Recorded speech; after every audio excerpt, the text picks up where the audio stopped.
Hello and welcome to another beginner's piano lesson here at LearnPianoLive.com. This is a beginner's lesson, so the assumption is you know nothing about piano. You don't know the letters, you don't know how to read music, you don't know any chords. If that's you, you're in the right place. We're starting at the very, very, very basics. So really the keys to this lesson is to ask a whole lot of questions. This is you and me, so you got to ask whatever questions you have so that I, as your teacher, can help you out and know what you need. Now, if you are an absolute beginner, you might want to check out the Absolute Beginner's Lesson Pack in the video store, because that'll kind of walk you through some of the very, very, very, very, very basics that most beginning piano students have. It's free. Just go check it out in the video store. And there's a couple other things too that I want to talk to you about before this countdown clock hits 0.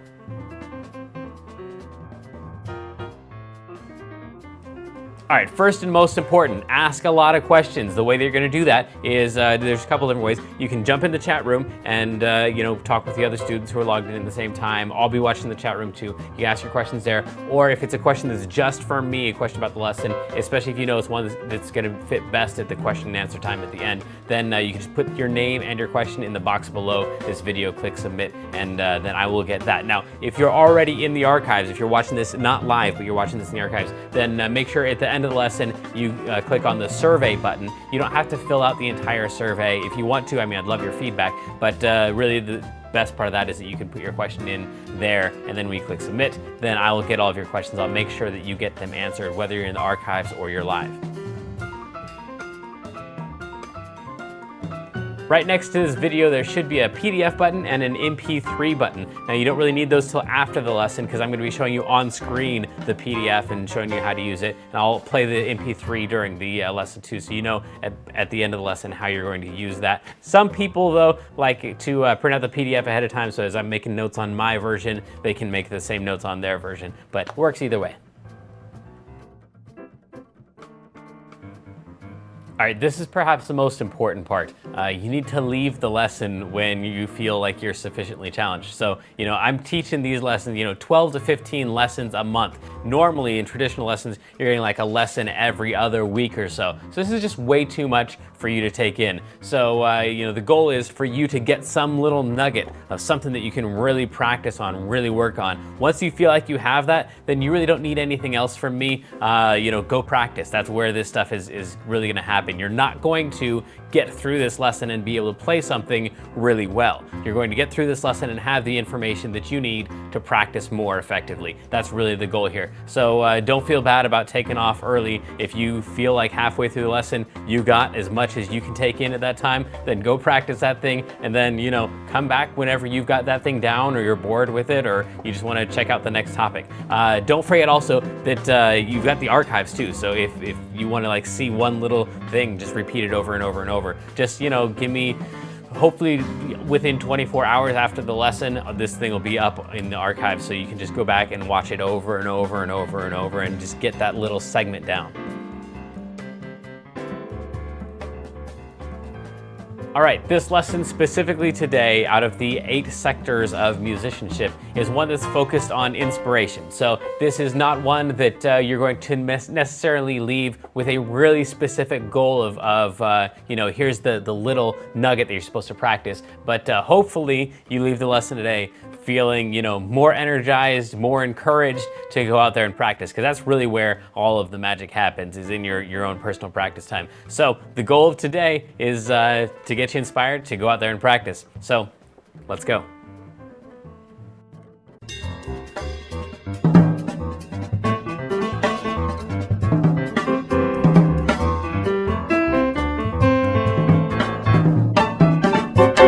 Welcome back, everybody, to LearnPianoLive.com. I am Jamin, and today we have a guest that I'm very excited to have.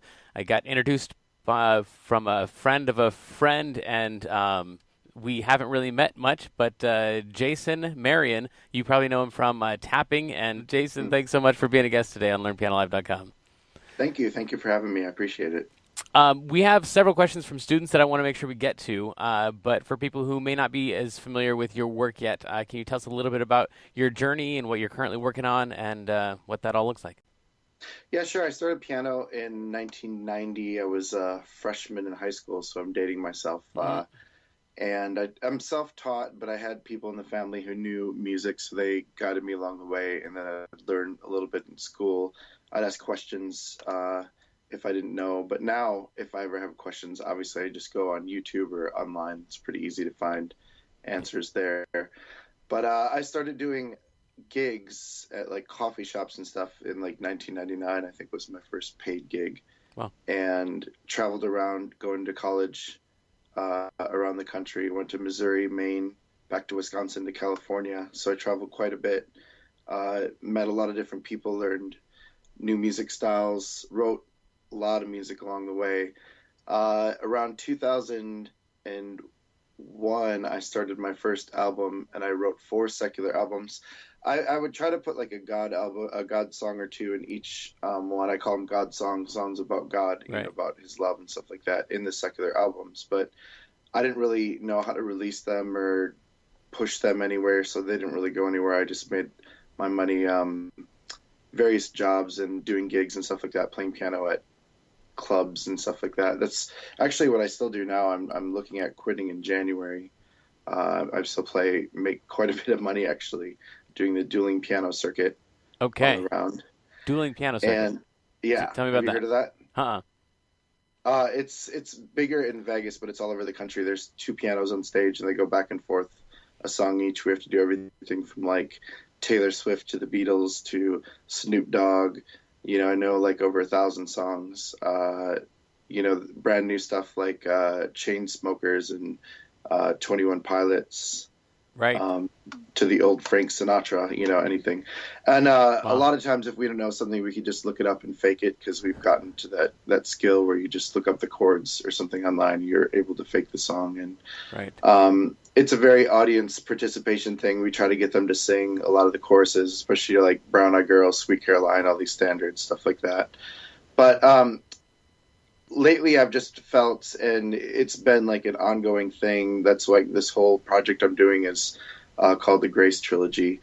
I've been trying to get out of the secular region into the Christian realm a little bit more, and to make more strides and more things for the God community, for the kingdom, instead of working for myself, living for that kind of life. I'm trying to do better like that, and I just feel the pull. That's why I've named this project the Grace Trilogy. The first one is Waiting for Grace, this first album, and that's basically it for the music history of me. Right. Now I'm in California, and yeah, I do have I've always said I wanted to quit and get into the Christian thing, but now I actually have a date set, and I have a lot of other jobs that I do, but the music thing definitely makes me the most money. The dueling pianos is very, very lucrative. That's why it's been very hard to get out of, but at the same time, spiritually, that's what I really feel led to do, and I'm going to put my trust in God and just go forward and do it that way. Right. Yeah, no, I can't wait to look that up and see what the format of that is and stuff. That sounds really interesting. So we have several questions that anytime I have a Christian artist as a guest, there's always questions about what's the difference between being a secular performer and a Christian performer. Is there a difference in promoting it? Is there a different, like what? Obviously, internally for you, there's a difference between doing something that you that your heart is in or your spirit is in, versus something that you're doing just for fun or for money. But can you get into a little bit of the mechanics of actually how those two different worlds are separate? Yeah, I think the more I get into the word, the more the spirit, I get spirit filled, and I want to do more for God and the kingdom. I'm not sure about the promotions exactly right now. I have a friend who helps me with my website and Facebook and everything like that. I'm not great at promoting, so I kind of leave that to Bradley Paul Clark, who I'm supposed to give a shout out to. So there he is. He's there in Texas, and he's a great, phenomenal Christian musician who has helped me along on this journey. Sorry, I'll turn that off. I have a little thing going off here. So he has helped me out, and I'm not really sure about the promotions. All I do know is that it is getting really hard to play from 9:30 to 1:30 in the morning, Sunday morning, Saturday night, and then get up for 8 o'clock in the morning for church practice. Right. You get the 5-6 hours of sleep there, and also spiritually, it's not just a toll on your body and everything like that, but it's like on your mind and everything, the things that you have to sing, Saturday night, and then, be good and spiritual the next morning. It's very taxing. So yeah, I'm sure you could imagine. So Yeah. I'm just really trying to get out of that world and into the Christian thing more. Right. So Okay. Very cool. Now, you said that you started playing about 1990, and right? And 1990, well, piano, yes, 1990. oh, okay, But what were you I playing didn't before get that? any like paid gigs. I wasn't like good enough to actually play anywhere until 99 was my first like gig. Yeah, so I want to ask you about the Yeah. the time in between there, because that I think is where the Okay. majority of the students are right now, is between starting piano and having a paid gig. So tell us a little bit about that journey, what motivated you to practice, what practice looked like during that time, and what other kinds of free stuff you had to do to get to that first paid gig. Okay, yeah. Back then, my first artist I like was like the Monkees and Elton John. I don't know, it was just something about the music. And I remember my first songbook. I asked for the Elton John best of hits or something, and my parents got it for me for Christmas, and I was so excited. But all of a sudden, you had this page with all these little black dots, and you had to translate them into the piano, and it was difficult. It was a long journey, but it's like a puzzle too. The longer you stay at it, the better you get, and things like that. And back then the internet wasn't as popular. Right now, it's so easy just to like type in a song. A lot of chords are wrong on the internet, though. You got to kind of be careful and use your ear and kind of Right. like, this chord says this on the internet, but when I'm playing it against the song, it doesn't feel right. So if Right. I, make it like a suspended, or if I Yeah. put the bass note here, it sounds a little bit better. So then you actually change what you find on the internet, and you get better at that. But I mean, there's a long time. For like 10 years, I played a Guns N' Roses song wrong, "The Sweet Child of Mine." I was going to a different chord until one of my colleagues told me. So there's Right. definitely a process of learning. But the more you do it, the more better and trained your ear gets, and it's a lot easier to pick it up. And now I could probably like sit down and learn a pop song within 5 minutes Yeah. pretty easily, and have enough confidence to play it in front of people. There are times when I'll just walk off stage and listen to a song on YouTube and be Right. able to come back and just perform it real quick. Right. But yeah, in the beginning, see, there is this learning curve. I encourage you guys to look it up. If you have a chart and the bottom is time, and the other part of the chart is how much knowledge you have, there is a long time where it barely looks like it's moving. The amount of knowledge you're getting, it's steadily going up. But if you stay in there the long time, it eventually goes up at a much more dramatic rate. And that's the point. A lot of people start to quit because they get frustrated. But if you hang in there long enough, your learning curve goes up very much exponentially for the amount of time that you're spending into it. So, and a lot of people just get frustrated, and I just encourage you to stick with it, because there is that time when things will start clicking a lot faster, and you'll learn a lot quicker. Right. So then, when was that for you? 9 years later was first paid gig. Yeah. When in there did you like? Did it start to click for you, or is that a thing? Like, what was your experience? Where you like, where did you start getting some benefits from the amount of time that you were putting in? Just when I would have a question, just asking people things I didn't understand, constantly doing that, almost like daily. And I can't really pinpoint a time, but I just know that all of a sudden, I knew more than 50 songs, and then I knew 100, and then, a few months later is like 200, and then a year later, 400. And, you just add all these songs, and then you start writing. I've written some 500 songs. Wow. For some reason, I was going to tell you B flat minor is my favorite key. I don't know what about that key, Awesome. but um, yeah, I can't really pinpoint the time that it happened. Probably around when I started getting paid for it. Then I consider myself a professional, because that's what a professional is, someone who gets paid for what they're doing. Right. So I think around that time, the music started getting a little bit easier to do, and I was like, "Ooh, I can make money doing this." Even though they were like $50, $100 Sure. coffee shop and restaurant gigs, they weren't a lot of money back then. But Right. Yeah. for someone who was in their early 20s, it was pretty nice. Yeah. Well, and it feels good to get paid for something that you enjoy doing anyway. It kind of feels Exactly. Yeah. unfair. So Yeah. that's an awesome reward. Yeah. Okay. Well, then to jump into some of these other questions here, you talked about, some of the, you asked people for advice or questions that you had Mhm. about whatever you're working on. Is there any global advice that sticks out? Anything that's become a mantra more than once in your life? Yeah, just that again, the time thing. Don't get frustrated if you don't understand things. Keep asking other people. And I have a pastor that says, "Eat the watermelon and spit out the seeds." So if there's something they're saying that's not working for you, that's the thing you just let go and you just eat the watermelon part, the good part that they're telling you. And once you take enough advice and you make your own system of how to learn things or how to write and lyrics, piano, music, all that stuff, then it'll start getting smoother and easier for you the longer you do it. So that's one of the things, is to never give up and to keep sticking with it. Yeah. That time thing.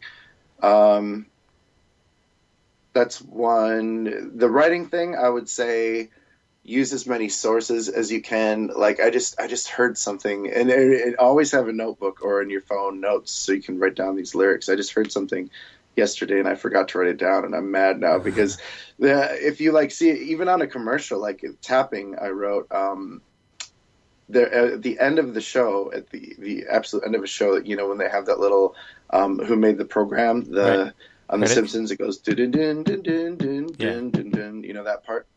But at the end of this show, there was a little thing. They did a little for their art entertainment, and all it said is "slowly I turned." And I looked at that lyric, and I was like, "Ooh, that's a really good lyric." And I wrote the whole song tapping off of just that one lyric. So you never know when you're going to get inspired. Just always look for things. A lot of sermons, like I heard this Christian song, and then I heard Joel Osteen on my XM radio, and he was almost saying the exact same thing. It's that song, "The same power that rose Jesus from the dead is alive in us," Right. And Joel Osteen almost had that exact sermon. I'm like, wow, I Yeah. imagine that guy like listening to that sermon and then going back and writing the song. Right. I don't know if it happened that way, but it almost word for word. I don't, Yeah. maybe Joel Osteen heard the That's song what I and was then gonna wrote a say. sermon. But yeah. But either way, you can get inspiration from almost anywhere. And just like I said, tapping, I got from 3 words. It just like came together so fast after I just wrote that. So after I Right. heard that, it just came together so fast. So I think that's another big thing, is to always be looking around for inspiration, go on walks, talk to God, in the Word. I get a lot of inspiration. Um, like sermons, just TV, reading news, stuff like that, just little Right. phrases, anything that can inspire you. Yeah. Okay. So then, you said 500 songs you've written. That's Yeah. that's Yeah. a lot. Can you talk hmm a little bit more about the process, musically? Like you were talking about lyrics, looking out for little phrases, whatever, hmm in your meditation or wherever your thoughtfulness happens. Taking stuff out of that for lyrics. What about the music? What usually comes first for you? Music, lyrics? How does the music get put together? Yeah, a lot of times when I write, I might be inspired by a song that just came out or that I'm working on, a secular song or even a Christian song, a Mercy Me song or something like that, just the chord structure. And then I'm like, oh, they did this. I've never thought about doing it that way. What if I did this instead? And that's exactly what art is. It's being inspired by something and, first learning it as much as you can about it and then kind of making it your own. And then you have a whole new product because you put yourself through that experience of someone else's. And that's kind of what art is. No one really has original art anymore because everything has basically been done. But when you Yeah. take something that is already there and you, like I said, put yourself into it or through it, you get a whole new product. And so that's new Right. because it hasn't been done that way before. So, I do like to get inspired by favorite artists and people who are really good. Obviously like the Beatles and stuff like that. They have like very complex things. Their songs aren't always simple. They do have simple songs, but Right. a lot of them are very complex too. And then you see some different chord structures or movements that you haven't seen before, and that inspires you to write differently. Right. Think of something else that you can do that you haven't done before. I do write on guitar, piano, and stuff too, so that Did helps to not just be stuck on one instrument because then you might get right. like locked in too. For sure. Yeah. And you said, was it guitar that you were playing before you started playing piano? I started piano first. Okay. I'm better at piano. Guitar, I'm mostly only rhythm. I can do some licks, but I'm usually just rhythm guitar. Okay. All right. Cool. Um, when you get time to practice these days, if you hmm do, what are you currently working on? Like, what's the next thing out there that Jason Marion can't do or wants to perfect, or what's out on the horizon for Jason skill wise or musically? For the dueling pianos or for my Christian album or what are we? No, Both. yeah. So I'm not talking career stuff. I'm just saying when it's time for Jason Marion to shed and to get some Okay. work in, what does that look like for you? I have a lot of partial ideas that I write down, like I was telling you in a notebook when you write down little phrases and stuff like that. So I'm always working on trying to put those together, piece them together to make full songs. I'm still working on uh, parts now. I have all 10 or 11 of the songs that we're going to put on this first album, but I still work on little parts of them and work on perfecting the structure. If it's too long, I have to take out, cut a little fat on the edges, things like Right. that. So I'm still working on that. When I hear new songs on the radio, if they're popular enough, I'll learn those for my dueling show. There isn't really any techniques or anything like that other than rhythm and sight reading. I don't do great. I sight read chords great, but like the all of the really crazy, classical. Right. Anyone who could do that is miles ahead of me. I can't We get sight read that great, but I mean, so I do that. I'll break out like a pretty easy classical piece or something, and I'll work on sight reading. That's one of my. I guess that's one of the things you get from being self-taught. You don't get disciplined into playing exactly what's on the page, but then sure. you're also open enough to be able to write stuff that's not on the page Right. because you weren't taught to be that rigid and Right. play all these notes, everything like that. Right. So instead you have like a blank page and you can like write your own. Right. But then again, I did teach a lot for a number of years. I did have a lot of students in the Valley area in California, Hmm. Modesto, Turlock area. So I did recitals and everything. I had a number of students. So, Oh. but I tried to teach them. I would let them pick a song on the radio that they liked to keep their interest, and I'd let Right. them work on that in addition to their lesson books and all that. Right. Hmm. That's Yeah, interesting. Cool. Well, just a few more. I want to be respectful of your time here, but I got a couple no rapid problem. fire questions. And Yeah. so, first one, what are the three most important albums to own other than your own? Ooh, that's a good one. Do you want secular or Christian And just the three most important of all time. albums? Okay. Hmm. I would definitely say the greatest hits of Queen, one of their greatest hits album. A Mercy Me album, any of them. Mercy Okay. Me. Wow. All right. I used to, growing up, I loved like DC Talk, like the old school DC Talk. That was like one of my favorite albums Yes. growing up. Like So I might say 1% of like this probably audience maybe knows what that Jesus is, Freak or but something. I'm with you. Yeah, you remember those? Yeah. Newsboys are great. Petra. Yes. Yeah, see, Awesome. I like bands. I don't really know like their album Right. titles or anything like that. I Yeah. should, but I don't. Okay. No, How about that's this good. one? This is my last secular one. Oh, Walk of wow. Shame. Awesome. Awesome. Yeah, All right, next one. What is the most impactful $100 or less that you've spent recently? impactful. Hmm. I'm not sure how to answer that one. Okay, it's a weird question. Maybe on the e-commerce thing, I've been spending a lot of money trying to get an e-commerce store going. You Okay. know, probably Facebook ads, trying to get people Wow. interested in your song, and there's a lot of targeting um, their interests and stuff like that. That's pretty nice to get Cool. a lot of people. You get a lot more likes that way. So Wow. that's probably pretty impactful. All right, one vote for Facebook ads. Nice. What's your definition of success, and what person would best fit that definition? Definition of success would be someone who's just happy.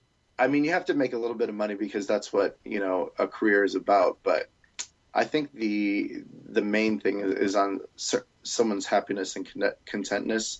They say stress is the number one killer in the U.S. So it doesn't matter if you're making $1 million. If you're still stressful, you're not going to be healthy. So it's really someone who's happy. And I think my pastor, Pastor Robert, he's pretty much the epitome of that. He doesn't make a ton of money. It's a very small church that we do, and we actually have a side business doing the storage war things too. I do that with him. I have a lot of careers. Wow. But yeah, he's definitely a happy guy. He's never, angry, and he's very easygoing. So he's someone I look up to, and I really admire him. And so I think happiness would be the number one successful thing. Yeah. Awesome. All right. Well, my guest today has been Jason Marion. Jason, thanks so much for being part of LearnPianoLive.com. Thank you. Thank you for having me.